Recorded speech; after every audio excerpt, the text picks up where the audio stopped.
গরুগুলো মাত্র কেবল নামলো আর কি গাড়ি থেকে। সামনে কি গরু আরো আসবে? হ্যাঁ, আরো আসবে।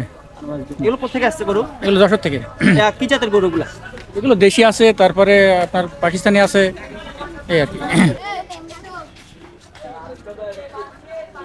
কত নির্ধারণ করা হয়েছে? নির্ধারিত হয়ে যাবে 105 টাকা, 1050 টাকা। গরু তো আসবে মাত্র ছান উঠছে এখন। আরো অনেক সময় বাকি আছে। মানুষ এখন গরু কিনতেছে না, আর ক্রেতারাও আনতেছে না, আনবে এখন গরু। এখানে মূলত কোন কোন ডিস্ট্রিক্টে গরু আছে?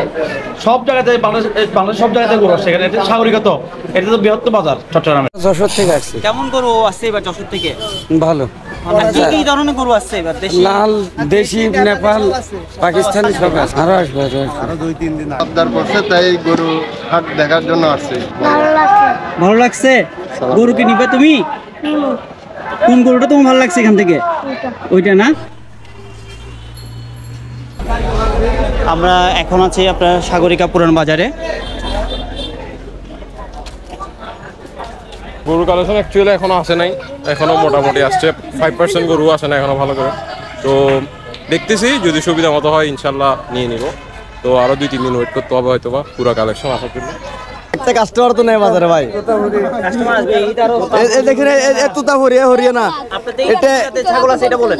এটা আমি 15 হলে বিক্রি করে দেবো। দেখছেন 17-18 কেজি মাংস হবে, তাও বিক্রি করতে পারতেছেন। দেখেন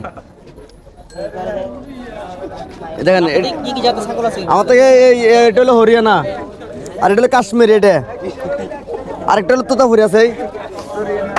এই তোতাপুরি দেখছেন, এই তোতাপুরি অরিজিনাল। এই ফালার জন্য দেখছেন কারণ বড় বড় তোতাপুরি। ওকে, থ্যাংক ইউ। আমার কাছে আছে চিংড়ি ভাজা, কারকা ভাজা, ডিম ভাজা আর ইচা মাছ ভাজা।